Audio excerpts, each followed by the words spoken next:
Hi, everyone, and welcome to this week's edition of Seal of Approval, where I'm joined once again by our trusty host, Scrump. Yes, it is Co-host. I, it is the Strumpman. Apologies for my slightly lengthy absence there. I've been relatively busy with some family things. I think a lot of us have been busy with quite a lot of different things going on in our private lives, but you have something to announce, don't you? Yes, I do. I'll hopefully, if everything goes to plan, be holding an actual in-person event in Manchester in October. We're trying to plan it well in advance. I don't want to. I need to remake the website. The dark mode doesn't look too great. I need to redo the logos there. But I've set up a very quick website. It's only about a week old, this idea, so we're still in process of planning it. But we do have pre-tickets for sale. I'll be honest, we haven't settled on a venue yet because we've needed to get the deposit together. But there's plenty of places that I've been looking at that would be free. So we're trying to get something together in central Manchester, not too expensive, about 30 quid a head. Get a function room, get people sat down, have a meal. We'll have some speakers. There will be some bigger names there. Hopefully, I don't want to announce anything yet in case one, people can't do it, or two, we end up getting deplatformed because of it by these venues. Yeah. That's always a risk. But yeah, a bit more of an upmarket evening if you want to have a meal and a drink in a function room, and hobnob with some people and get out the house and get organizing in person. It shouldn't be too bad. Because this really could stem from us meeting up with a few people in Manchester and just being able to find nowhere because it was completely full last time I went out in Manchester. So I thought, 30 quid a head is about as cheap as you can get a function room with some food. So I'm just trying to make sure that people have a nice place to gather and socialize. That is actually a good price. I'm not just saying that just as a part of a corny promotion thing, but 30 quid for a night out with some food and see some cool people. Yims. Yeah, who knows? I might show my face there. So if you wanna hang out, then it might be worth getting a ticket. Yes, I would advise people to book hotels quite quickly if they can. It's quite a busy weekend that weekend. We've got we've got an Airbnb, not Airbnb, but like an Airbnb flat. So we'll be able to maybe house a couple of people on the floor if they get desperate. It's 2 bedrooms and a sofa bed, and we'll hopefully be housing 1 or 2 main speakers there if they need it. It's that kind of thing. But it's a bit of an ad hoc thing, and like I said, we're not aiming to make profit from this at all, really. We're just trying to cover expenses, and we will be quite transparent about, ticket sales and what costs what as we get close to the event. But yeah, it's like I said, it's not super duper serial, but it's a night out in Manchester for people. I thought it'd be nice. So yeah, I mean, a lot of the time, these kinds of events are normally down south, they're normally down in London. Yes, and when you look at the Dank and Sargon spots, which are always a good laugh. They're always great to go to, but you can't just always be London centric. There's other parts of the country. Yeah, I would be open to doing day events at some point, more lecture hall based stuff. If people are more, if this does go off, maybe it's not too difficult to get a room for say 100 people to go to. Not too expensive in terms of numbers, especially Manchester. You could get a lecture hall for a couple of, maybe 2-3 hours and have it be something as cheap as 10 to 15 quid a head if you play your cards right. But that's for the future. Right now, we're just trying to plan a small event, not bite off more than we can chew, and just try and get some people out and having a good time. But I've waffled enough about that. Let's approve some seals, shall we? Let's do it. And there's one story that we kind of are probably going to be the core focus of this week. I can see that there's someone in the chat who's asked whether we'll be discussing the mass oofing in Plymouth, and I kind of have to say it like that because YouTube gets very, very funny about these kinds of incidents. You got to kind of be careful about what you say because, they don't like it when you talk about incels doing this kind of thing. I mean, remember the Supreme Gentleman from a couple of years ago? Yes. Like they don't like it. So it's one that, like, you're right in that there's a particular clip from Good Morning Britain, which I would love to play on the stream, but again, like, that's one of those things that just instantly get like copyright strike. Yeah, GMB is really bad for that. There's also a huge problem with the mass oofing. For those who don't know, oof is the noise that you make when you get, is it Roblox? When you get hurt in Roblox? I think it is, yes. Yeah. It is, it was a lonely beardy man in Roblox. There was an incident in Club Penguin. No. But the thing is, you like, it sounds like we're saying all of these things to make light of what happened. It isn't. We actually can't talk about it and not be horrendously like removed, which I know is like, I've talked about before about not trying to skirt the TOS and certain things do need saying, but honestly, I don't think this event is worth martyring the YouTube channel over, because in my opinion, yes, it's tragic, but there's a huge amount of stuff that will never be talked about properly. It has great hallmarks of a lot of the US mass shooting stuff, in that there's probably a lot more here than we'll ever know, and it's already being used as a political leverage tool to, it's, the discussion's already moved on to basically UK red flag laws, even with how restrictive our firearms laws are already. So this is a political event more than anything. I honestly think that talking about it is what they want us to do. So I think just kind of addressing it and moving on like you're doing is the best thing. Yeah, it's a shame, especially with this Good Morning Britain clip, which I'm sure a lot of you probably have seen, where they talk about various phrases that incels might use online, such as being based and red-pilled, and it just comes across so awkward. But there is one world event that we can talk about, and it's probably. I think that this is actually an event that's going to be up there with COVID in terms of its world significance. Yes. So as you can see, here's a photo showing Afghans fleeing the Taliban, and so if you haven't been paying attention, Scrump, why don't you tell everyone what's happened in case you don't know.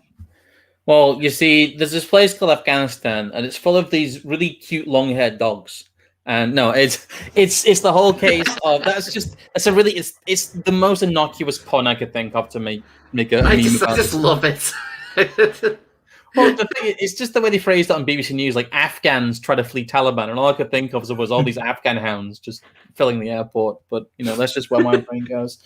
But people forgot about Afghanistan as a war, basically. Afghanistan as a war became unfashionable when the UK and US invaded Iraq. Yeah, it's been a forgotten war since it was 2 years old. Well, that's it. It always felt like it was just a precursor to the Iraq invasion. To me, it was like a prequel to it. And after the US rolled into Kabul, like nearly 20 years ago. I mean, it's ridiculous to think just how long that has been going on. Like, or at least there's been an American military presence in Afghanistan, even if it isn't one of those things that's been the most active in the news. Like you said, people generally forget that that Britain was there as well. I mean, Prince Harry, even in the good old days where Prince Harry hadn't met Meghan Markle yet. Like, he did two tours in Afghanistan. Like, this is how long the conflict was going on for. Yes, and yeah, it did seem to drop out of people's kind of collective memory very, very quickly, and I think it only really got back into people's attention again when Trump announced that he wanted to withdraw from Afghanistan, and even then, I don't think a lot of people were paying lots of attention to it. I mean, there was so much at the time about COVID and like around BLM and just general Orange Man, everything bad, that it wasn't one of these things that people really seemed to notice. And No. then, and interestingly, as much as Biden has rolled back a lot of what Trump did, this is one of the things which, he owned. He owned in a big way. Him and Kamala, I really kind of made this their thing. Well, that's So quite funny because Biden was really one of the architects of the Forever Wars. The Forever Wars is a bipartisan thing. And yes. I'm going to keep going further back, but Afghanistan and Iraq, the conflict there was supposed to have ended under Obama. Obama ran on closing Guantanamo Bay and pulling troops out of Iraq and Afghanistan. And under Obama, what you got was more PRISM, you got more mass surveillance with the Patriot Act, and you got the troop surge in Iraq and also partially in Afghanistan as well. It's been a very unpopular war for a very, very long time. And I think a lot of people were amazed that it had been almost 20 years already because the American public has not wanted to be in Iraq and Afghanistan since about 2005, 2006. Yeah. It has been a very unpopular war, but it has survived 3 administrations. This is Biden's is the 4th administration for the Afghanistan war and the 4th administration for the Iraq, essentially the Iraq war. Even though, they were supposed to have pulled out, the whole ISIS thing happened, but it turns out they hadn't pulled out. They still have air bases there. And it's a whole mess. The whole narrative of the Forever Wars doesn't make any sense because it's not meant to. But yeah, they are finally belatedly leaving Afghanistan after essentially accomplishing nothing. No, it's difficult to really think about what the purpose of it even really was. I mean, like they've all that's really happened over the last 20 years is that the Middle East has become more and more unstable. They rolled into Iraq and we ended up with ISIS. You had things like the Arab Spring, and then that didn't really pan out as planned. No. And we then had soldiers in Libya and bombings in Yemen. But this feels almost like that era should be finally coming to an end. No. I kind of feel like, because I think that this is, I don't know. I feel like it probably is, at least in terms of the Middle East as we now know it. I think that it's going to be very difficult for America to get back into Afghanistan again. And I don't just mean it's not going to be popular with voters at home. I mean, the Chinese were basically jumping over themselves to acknowledge the Taliban as the new government of Afghanistan.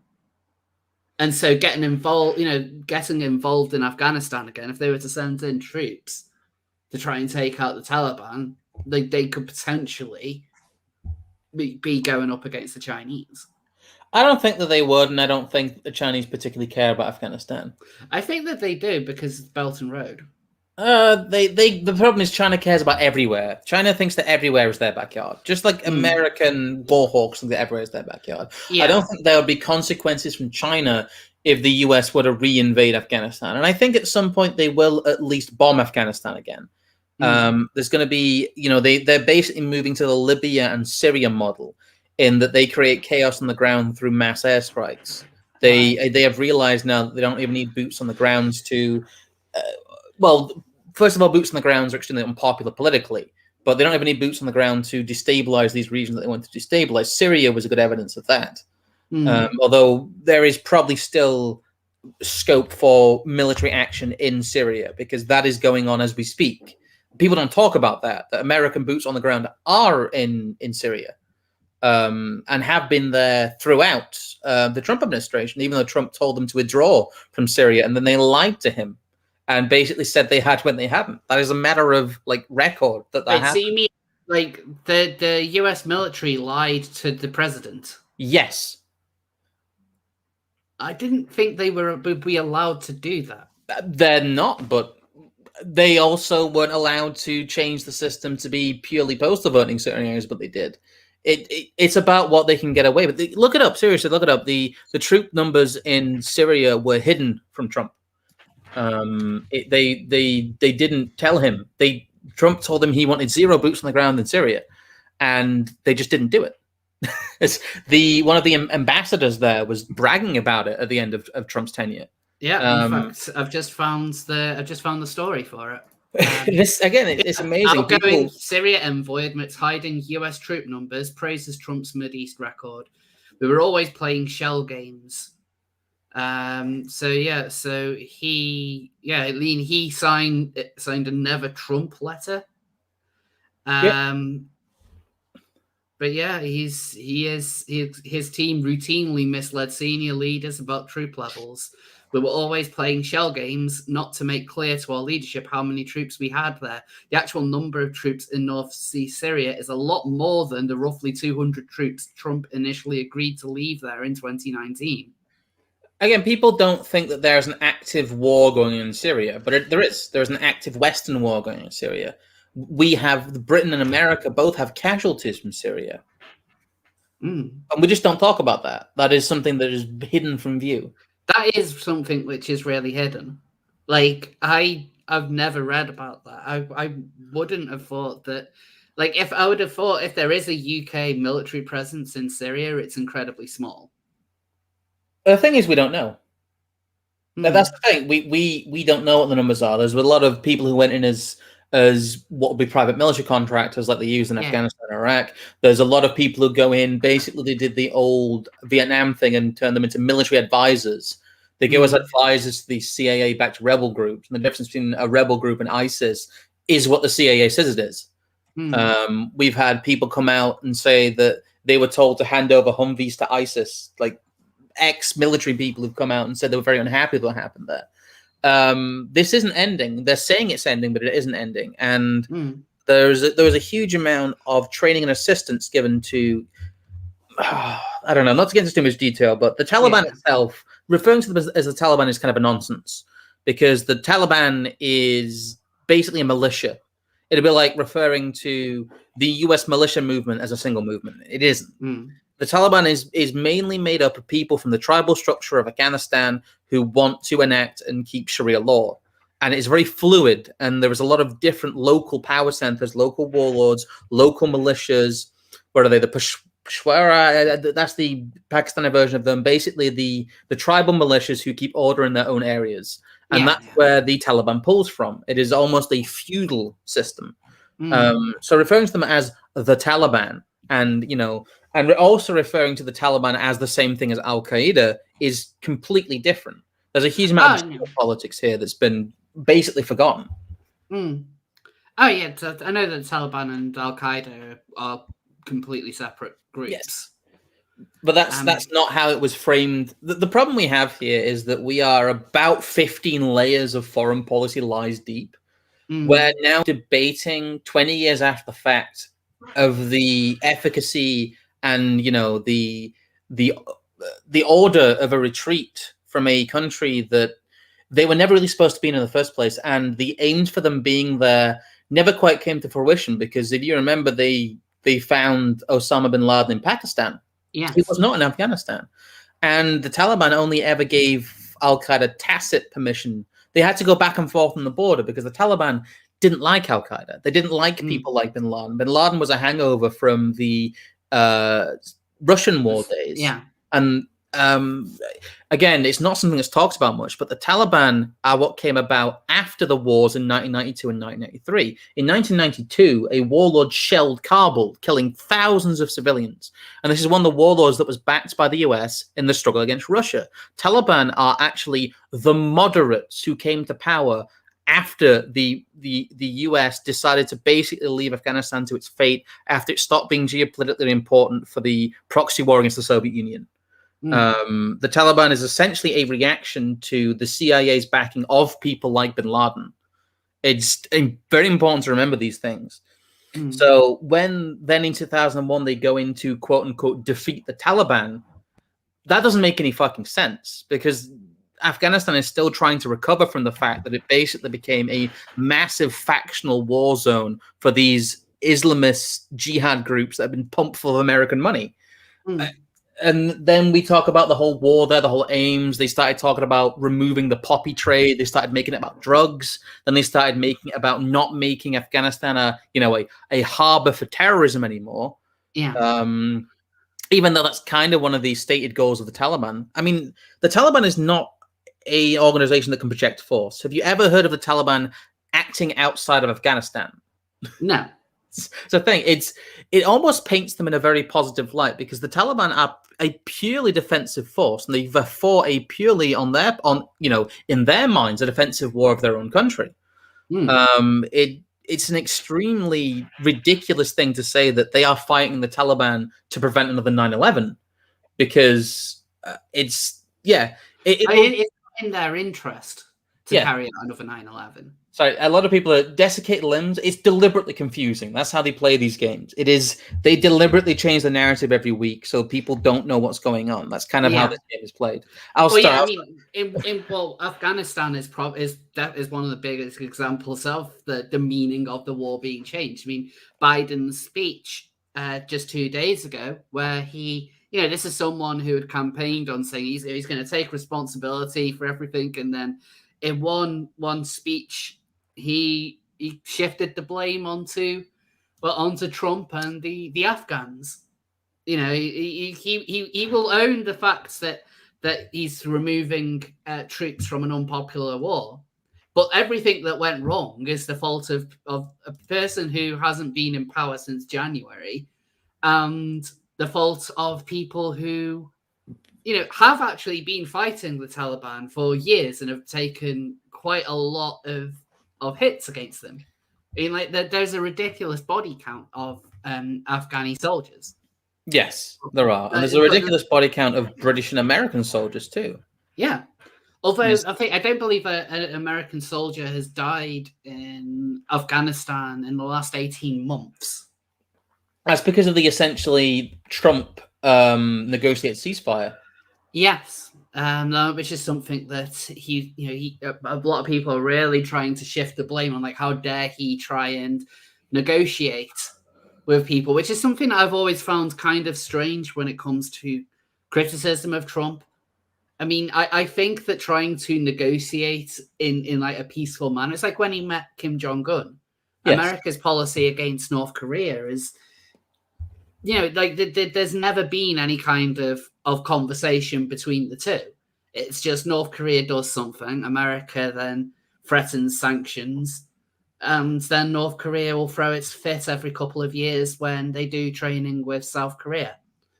But like Trump, at the very least, kind of started a conversation, even if it ended up going nowhere, which it in the end, like it kind of looks like it didn't lead to anything, but at least it was an attempt at something different. I think that those kinds of things should be commended. But it's we have a narrative of, like, we've seen how the narrative of, like, look, American soldiers are going away, and look, as soon as Americans leave Afghanistan, oh no, everyone's losing their rights. Tyranny has rolled in. And it's like, well, yeah, kind of. But one thing which Biden did get right is that it shouldn't be America's job to always have people over there. Like they can't have a permanent, they shouldn't have a permanent presence, even if there's kind of a narrative emerging that they actually should. Because America needs to be there to stop a relatively barbaric country from embracing its barbarism. Yeah, there's so many facets to this. What if the people of Afghanistan want to live under Sharia? Because Pew Research, I don't trust polling in general. Polling is generally just horseshit. But Pew Research put out some numbers a few years ago that I think 93 to 99% of people in Afghanistan want to live under Sharia law. Yeah, it's a very popular viewpoint amongst conservative Muslims. They want to live under the rules of their religion. Well, the thing with Afghanistan is that it is a kind of embodiment of the trauma of jihad mindset in Muslims, in that ever since the 19th century, really.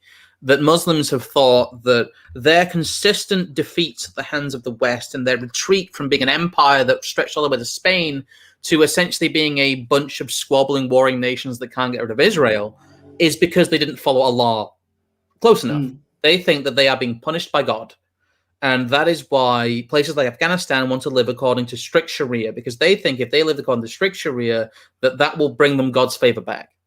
It's a theocratic mindset, yes, and it is a flawed logic in my mind, but to them that makes sense. To them that is reality. And if they want to live like that, let them live like that until they are able to reform themselves and they are able to, rebuild in their own minds, because of the constant trauma of war in Afghanistan, really constantly since the British Empire was there. It is a nation at constant war. And it's the tragedy of Afghanistan. People talk about liberal Afghanistan in the 70s, but that's kind of a lie. Afghanistan was already being, essentially subverted into a state of war by the Soviet Union in the 70s. It hasn't had consistent peace for 200 years. And that's why it finds itself in the state that it's in. And constant intervention isn't helping that. Leave Afghanistan to the Afghanis. Let them breathe, for God's sake. Even if that means that they have a few decades of strict Islamic rule. At least it's them trying to sort out and grapple with their own problems. Even if we don't agree with, their rejection of liberal democracy as it's framed. It's a very confusing narrative that these people that, everyone's talking about, well, the people of Afghanistan didn't rise up enough. They didn't rise up against this tyranny. Well, the people of Afghanistan did rise up. It's called the Taliban, and I'm sorry, but they are much more popular than provincial government was, as evidenced by the situation on the ground. That's just the way it is. They represent the villages and they represent the tribal structure. And I think everything else apart from saying that is just posturing. What I think is interesting as well is this idea, it's something we've talked about a lot, and especially if you're within the kind of this field of YouTube, with the progressive idea of all cultures are beautiful, all cultures, otherwise you shouldn't be criticizing them. And yet when it comes to Afghanistan and there's a rejection of a Western framework, it's framed as how dare they reject our way of life? And I find that specifically interesting, because when you have people who come over to these Western democracies and they don't want to assimilate into it, that's always framed as, well, that's fine, that's their choice, and you need to, you should be respectful of it. But the idea of us going over to them and instilling our ideas on them, whether or not the local population wants it, they're going to have democracy and they're going to love it. And if they don't love it, then we failed. There's, how dare we not let them embrace what we're giving to them? It is a form of imperialism. Which is kind of ironic, considering some of the people who are now screeching about America pulling out are the same people who are against imperialism in general. Again, it's the fact that all of this changes week to week. And again, we can acknowledge the hypocrisy, but I think they know exactly what they're doing. To them, someone like an Afghani immigrant is a tool. They don't care about them. They just care about the eventual outcome, which is that they want their luxury communism and they want to be movie Bob, sit back and do nothing, and the machines will make us a paradise. That is what a lot of these people actually think, especially on social media. They have a damaged mindset, and they would, they'll be willing to do anything to accomplish those goals. And it's not about hypocrisy. I think it's just about the fact that they are zealots, and the fact that they are zealots actually, in many ways, sometimes makes them a bit more powerful online or in the real world as well than certain people are. But you have to acknowledge that and think about that. It just you saying that reminded me of this tweet I came across the other day.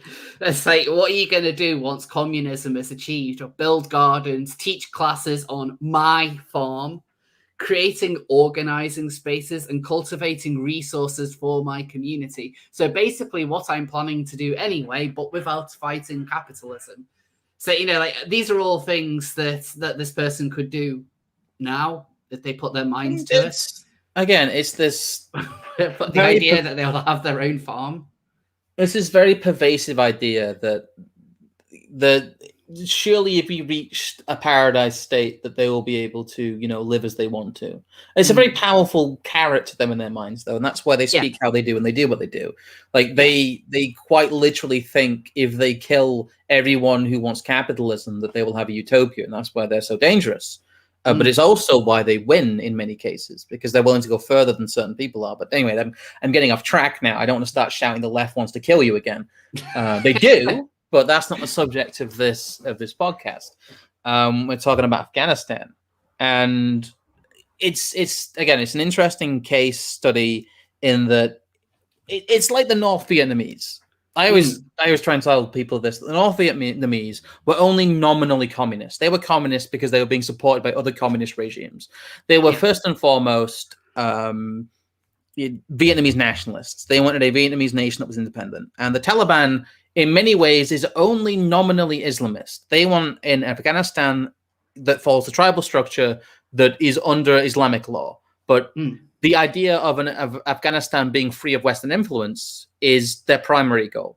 And a lot of people just don't seem to be able to understand that. There's a lot of disavowal culture and a lot of flexing about this. But depressingly, I think that this pullout was tactical. It was a tactical pullout, not to make too many innuendos, but look at the dialectic now. Look at what a lot of the American conservatives and even what a lot of the American left are saying. The narrative in the media is we have abandoned Afghanistan and that is our sin.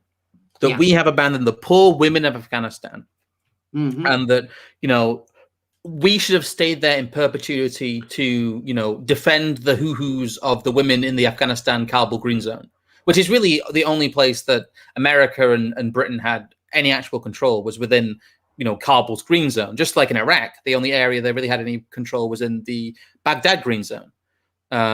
Outside of that, it is really just the Wild West, and they went out on expeditions. That was the reality on the ground for the entire conflict. They had no real area control on a mass scale.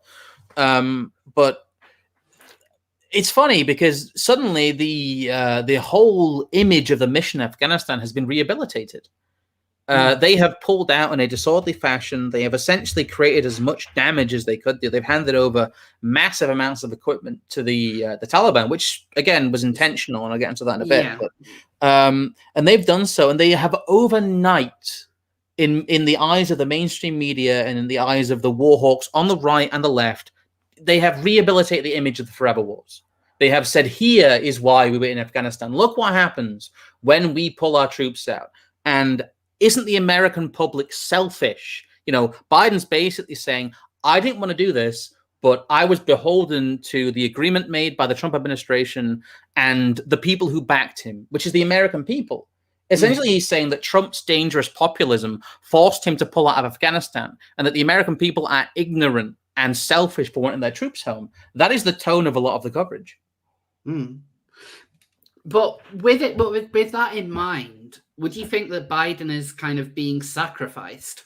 Because the way in which the absolute disaster of the past couple of days in Afghanistan has made America look weak on the world stage.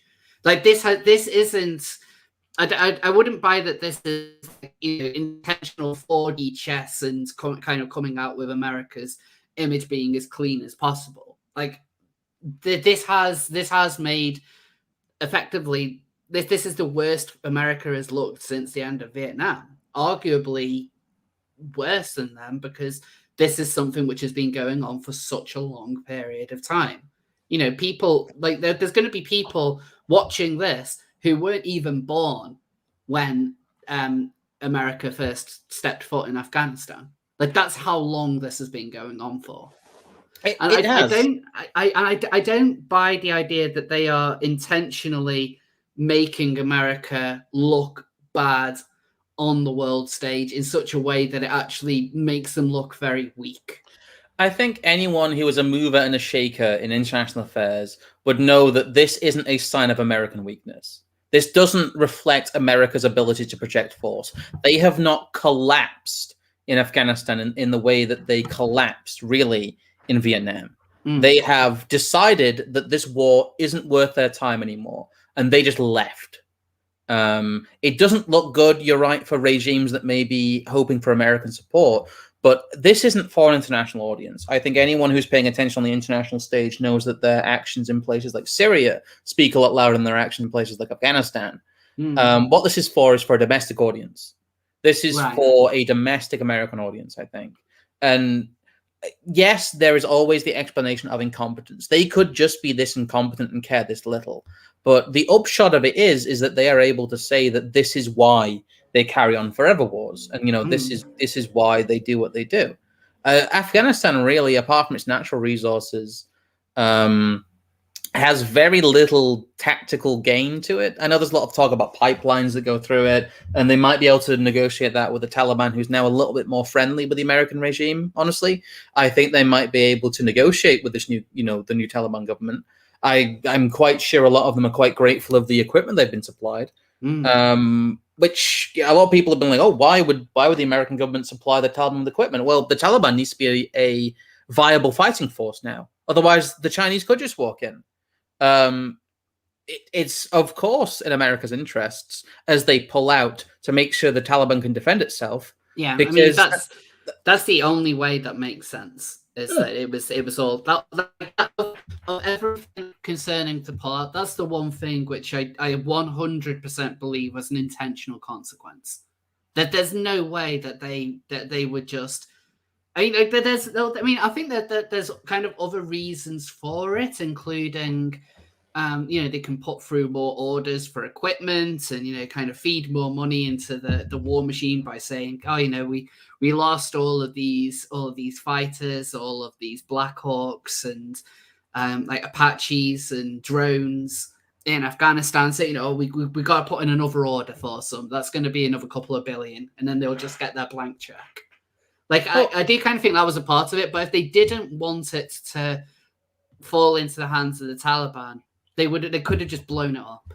They could have damaged it. They could have sabotaged it. They were right next to it. I mean, like, this is their stuff. They would have had time to plan it. Like, what would they expect? That there is no other outcome except for the advancing Taliban is going to get hold of this equipment and learn how to use it, and potentially sell it abroad. A lot of the foreign policy stuff is political theater. America's ability to project force is not affected by the fact that they are not in Afghanistan.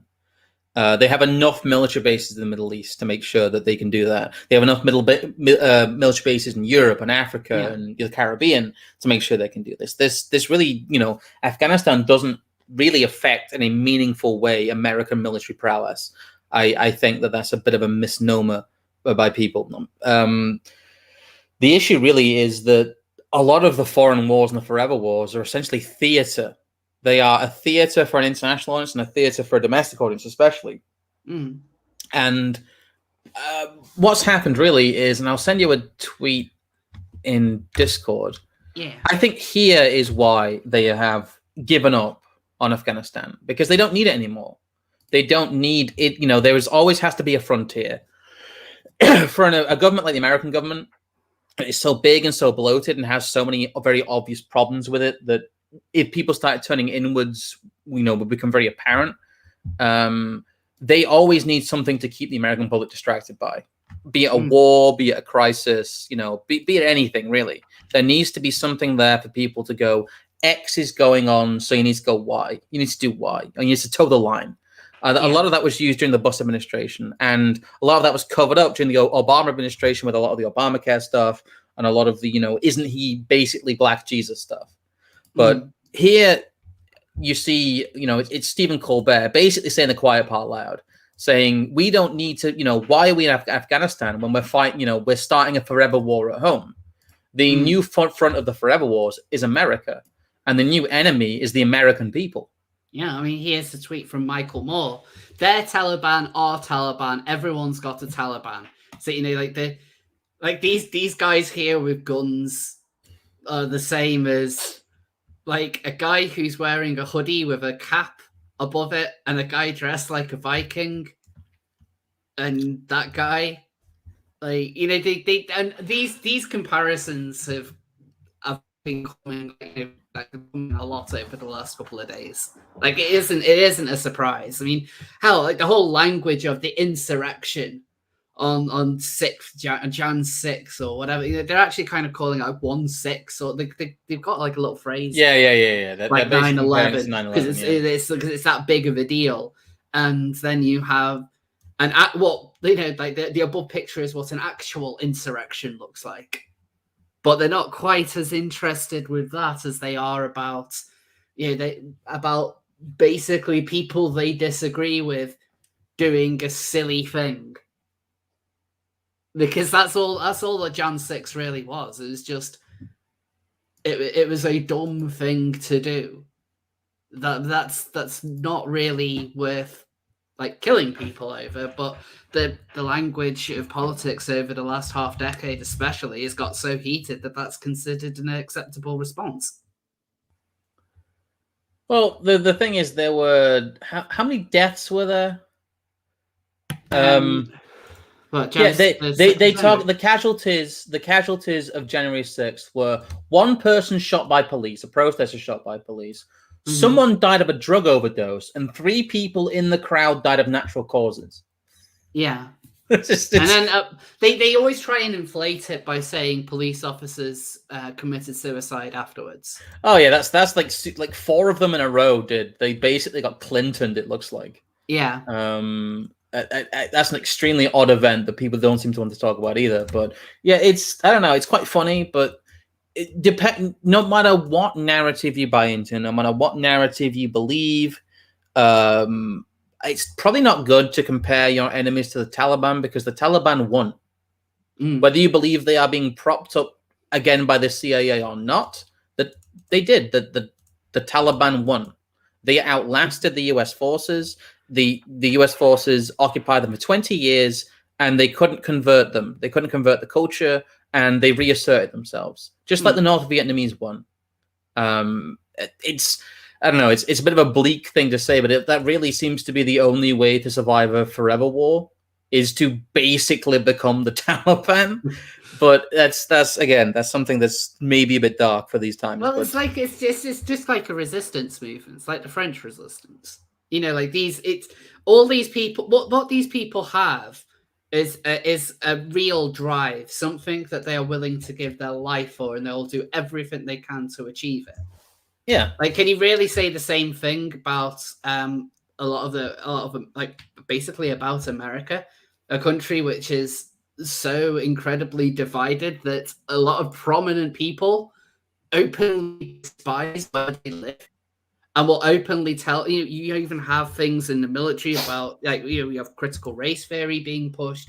Like, a lot of it isn't really inspiring confidence in saying this is why America is great. Instead, you're being told that America is an institutionally racist and hateful country that's been responsible for atrocity after atrocity after atrocity, and we need to basically tear down the entire system and start again. Now go out there and fight for us.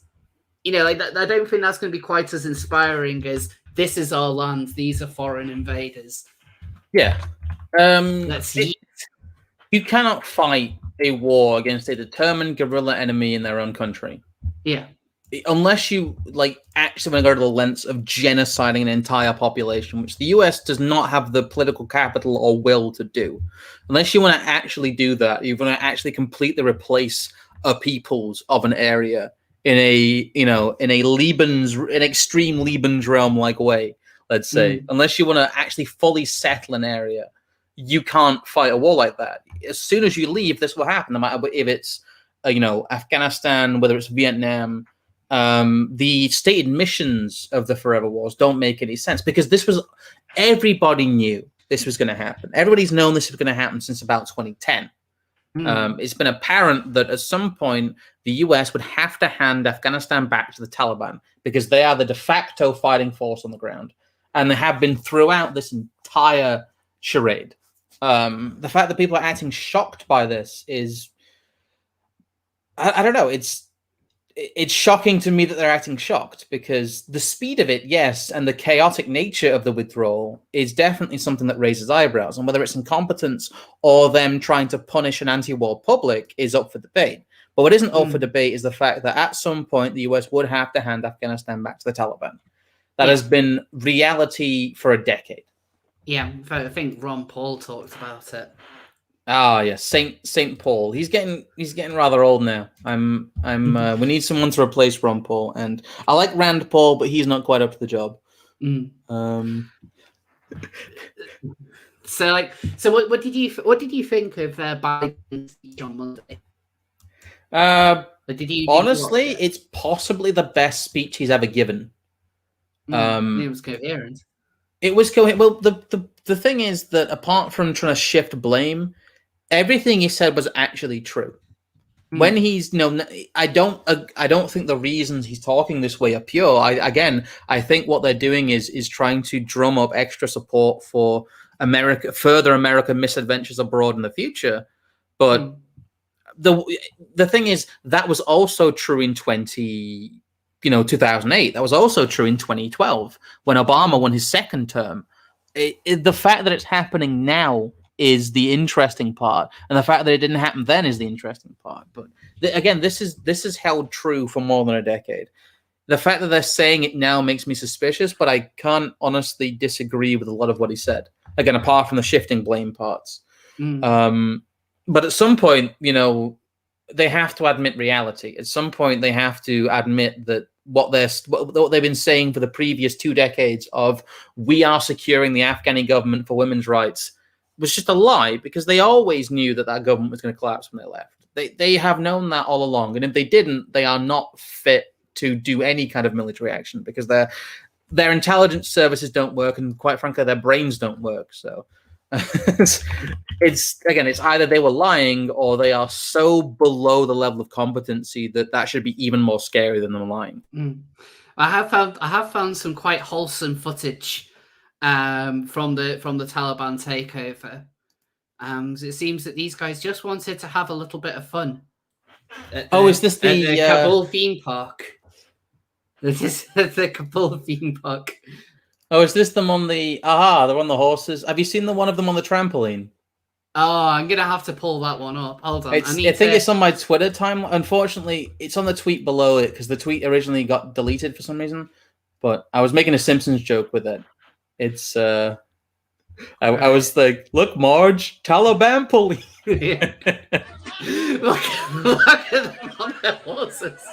Them in the dodgems is my favorite one. Them in the dodgems is like genuinely kind of adorable. Like, these are people from the tribal provinces. Like, yes, they are Taliban fighters, but they're also just there. It is the dodgems one. They're also just it's also just kind of fun to see this. They're so happy. Look how happy they are.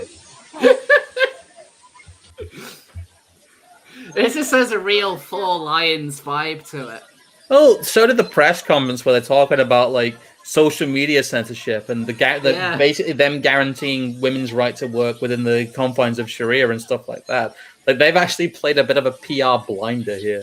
Yeah, and then you also got the photos of them with the ice cream. I think there's quite a couple. There's a couple of photos. Wait, there's waltzes. Oh. I don't know if it's my connection, but you are roboting a little bit. Oh, sorry. It just looks like... can you hear me okay now? I can hear you now, yeah. Wholesome Talabinos, yes. And so we've got the picture of the video with the ice cream. That's quite funny. They're actually doing this quite well. Let me get the... here's the... I found the trampoline. Right. Trampoline. James Merry with a super chat there for the £5 saying the US government cannot understand a non-global homo worldview. They don't start talking about confronting the religious side of Afghanistan. Yeah, they didn't start talking about confronting the religious side of Afghanistan until 2019. Yeah, that was something that was never really talked about, the fact that Afghanistan is a universally deeply religious country and that was not going to go away. So here's the so thank you James for the super chat. So here is the Talibapoline. The Talibapoline, yes.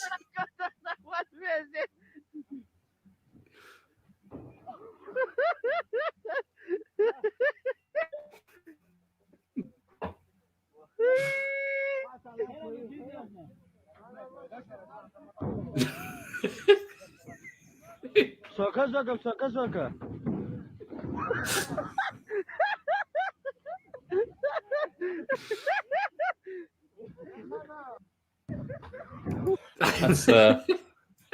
That's pretty good, yeah.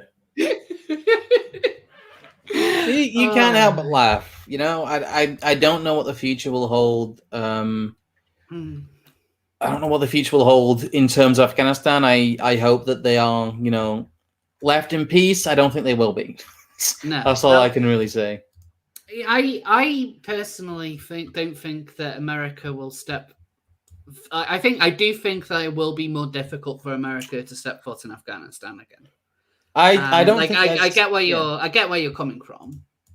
But I know that bear in mind Afghanistan does border China. And it is, whilst they've been getting involved with a lot of countries, particularly in Africa, something right next to their border is definitely beneficial for them to have influence in. Yes. It's one of the reasons why they like to have so much influence in North Korea, and why one of the most likely outcomes if like Kim Jong-un were to die and there would basically be a meltdown and there wouldn't be so much America could like roll in there with the South Koreans, but more they would just become a puppet state for China, because again they like to have control over the things that are next to them. And so I do think that whilst I don't think it would kind of get to the point of having Chinese military involved in there, I do think that you would see an increased Chinese presence that would make American redeployment in Afghanistan like a lot more like difficult to have on the world stage, if that makes sense.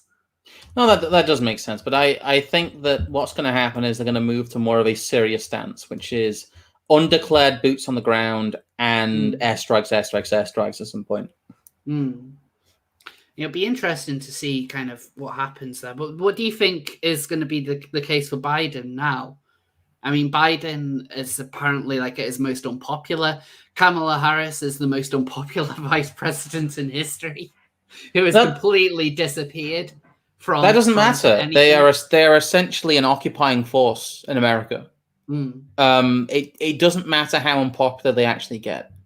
It doesn't, because they have military control of the capital with like 5 rings of checkpoints. That hasn't gone away or diminished. There are people still sleeping in parking structures. There are still troops on basically every street corner in DC. That's just the reality now, and will be probably from now on. They have massive amounts of control still on a local level in their cities with the COVID stuff. We're starting to see COVID passports in places like LA and New York to go into restaurants. Yeah. So they don't even have exemptions for people who are medically exempt. Nope.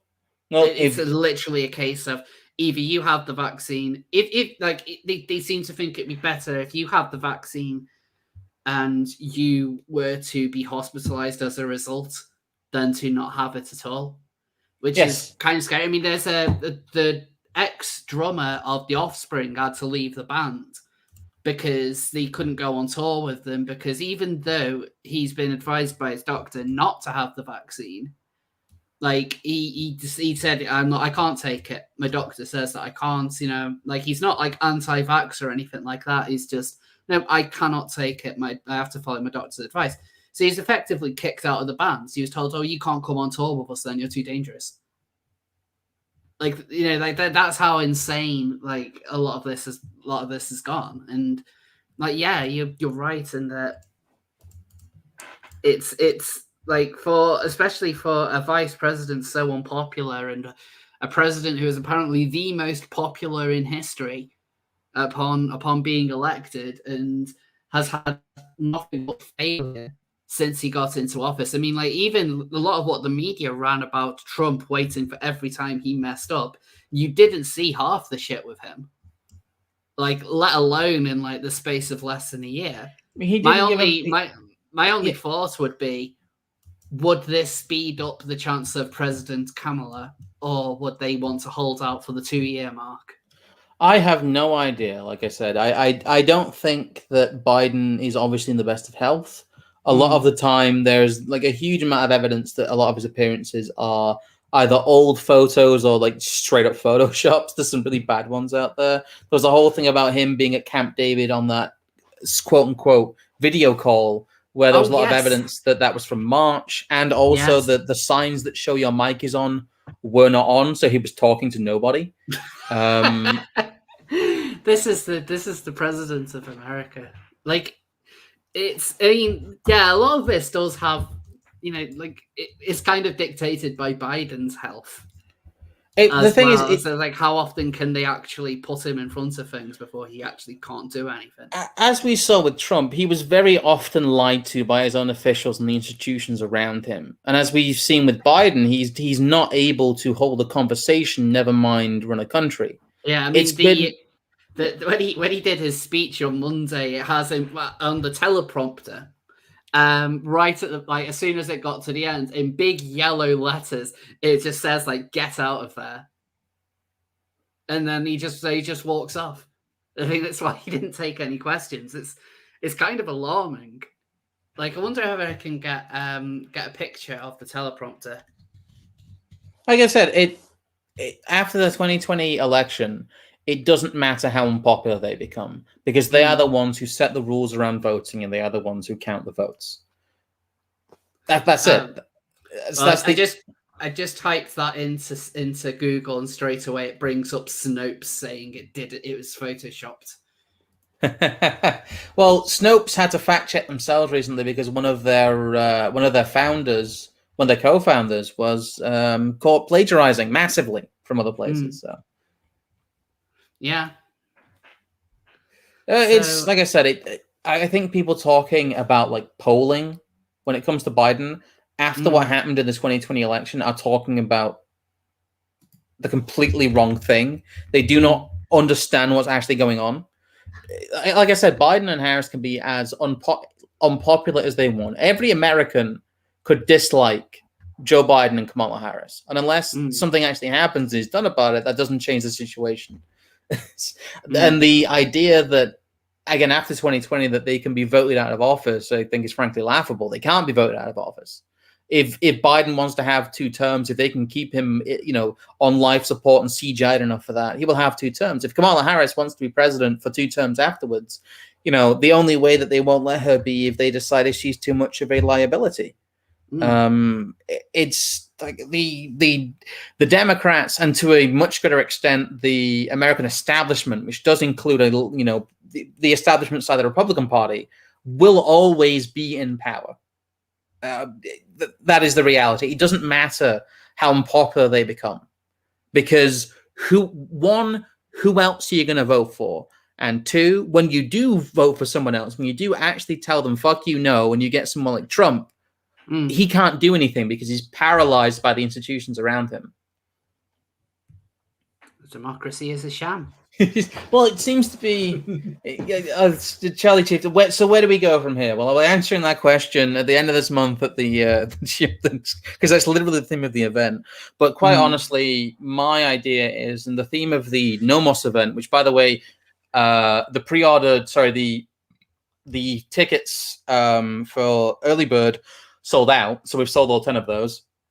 So that's 15 tickets now. Thank you guys for buying those, the guys who did, because I think we've sold like 5 tickets over the course of the course of this stream, or at least 4. Wow. Yeah, there's like 4 tickets just gone. Oh wow! I didn't realize that. Yeah, it was 11 at the beginning, and now it's 15. Guys. So early bird tickets, I'm afraid, are sold out. Oh god, 16. Okay, so we have sold 5. Sorry, they're coming, going thick and fast. That's a third of the tickets already sold now. Thanks to seal of approval. Thank you guys. I might be adding more later, but yeah, I'm hoping to get an event space with at least a capacity of about 80 people. But I didn't feel confident selling that and then not getting the space that I wanted. So anyway, a good portion of the way there. Yes, we are. And again, a lot of that was about, I've been honest, a lot of that was about getting the deposit, to be honest, because I don't have 300 quid to put up myself right now that I'd be confident losing if no one had any interest in it. So, as is probably understandable.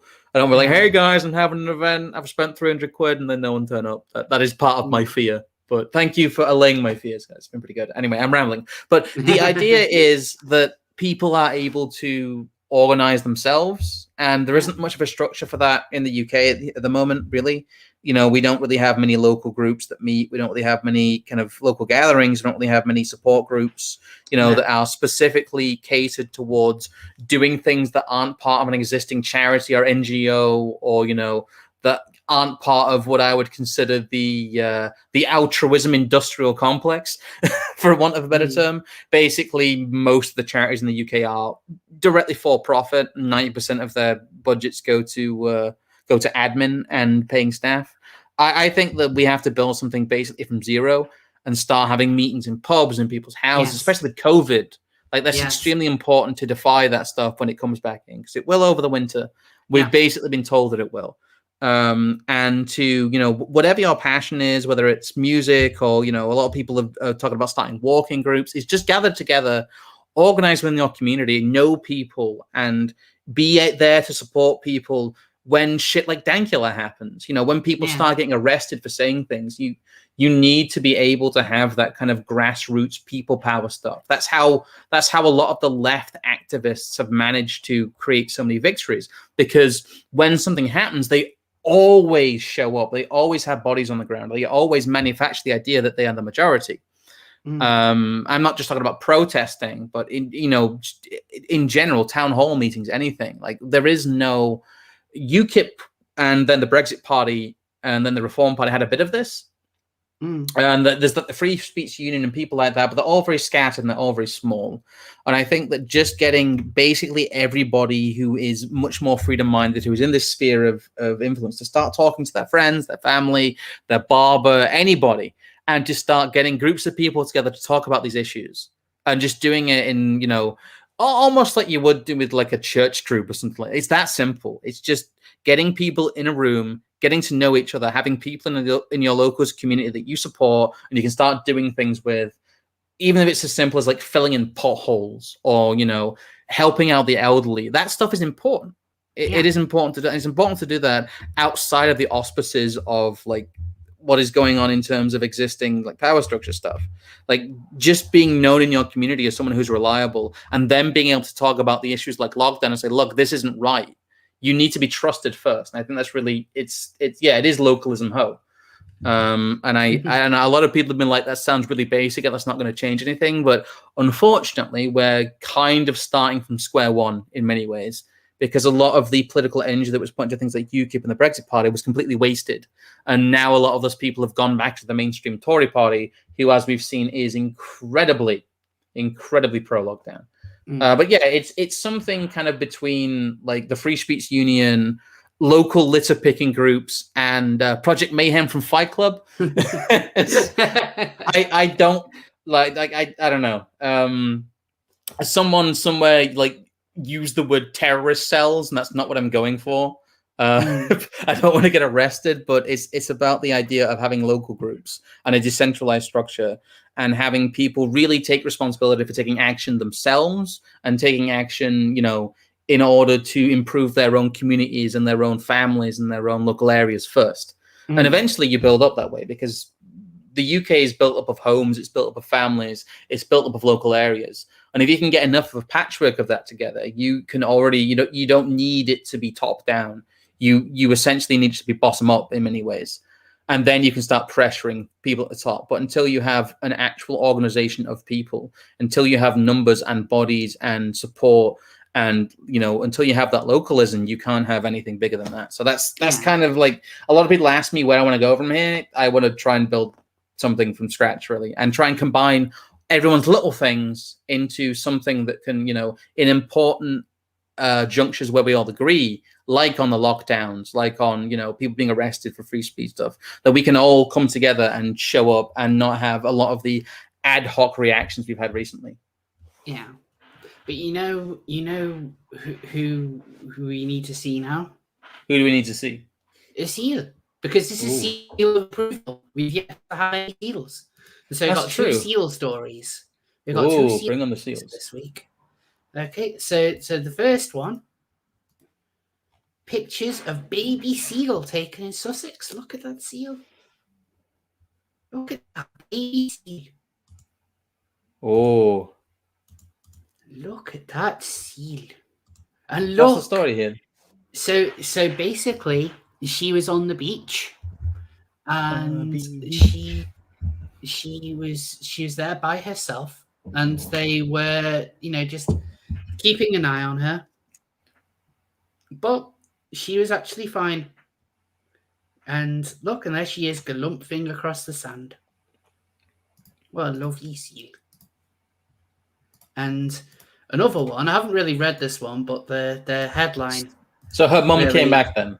Yeah, That's good. like her mum would come back. The second one, I haven't actually read this one yet. Radical shaft seals meets diverse challenges. Oh wait, doesn't matter. Sorry. Like whenever I type in seals in Google, like sometimes it brings up like stories that have nothing to do with seals, and it turned like so I thought it was like it mentioned like radical seals coming over challenges, so I thought it was actually something, but it turns out it wasn't. Anyway, so this has been a bit of a shorter seal of approval this week. In the main story to talk about was Afghanistan, and like we mentioned at the start with the incel, it isn't really something that we can talk about all that much, and just kind of want to. We're just kind of going to leave it there for this week. So it's a bit of a shorter seal. But thanks everyone for watching. Now I know I said last week that I was due to get a video out on Friday, and that didn't happen. Like I am still working on it because there's quite a lot of stuff for me to catch up on. So it's taking a little bit longer, but I'll hope to get it out for this Friday. But anyway, thanks everyone for watching. Thanks everyone for tuning out and tuning in, rather. We'll see you all next time. Bye. Before we go, Scrump, do you have anything you want to show other than your event? Well, I'm still trying to do streams on my YouTube channel. We did have a bit of a break doing them because of, again, personal stuff with me and Trig, but we are back doing them, so there will be, we're back on the democratization thing, and we will be doing that on Thursday. It's taking us a bit longer than we're expecting. It is quite dense, but we are finally doing World War II. We did the first part last week, and we're doing part 2 of World War II this week, so there is still that. I'm on Twitter, but I'm trying to keep it a bit more low-key so I don't get banned within a week this time. And yeah, really, that's not really, apart from the whole Shieldings event, which is happening at the end of this month, but I think is mostly sold out, if not completely sold out, and also a bit expensive. So I can't really, in all good conscience, shill that too hard. But there will be, I'll hopefully put out the speech that I gave there in text form and probably in video essay form myself at some point. And yeah, really what I'm really trying to do is try and do some real life organizational stuff, because with the way the internet is, that's really the only way forward I can think of. So yeah, that's all I really have to show. Well, like I said, I'm going to try and get a video up for Friday, so I'm going to do all the things for it tomorrow. But yeah, anyway, thanks everyone, and we'll see you all next time. Bye. Bye.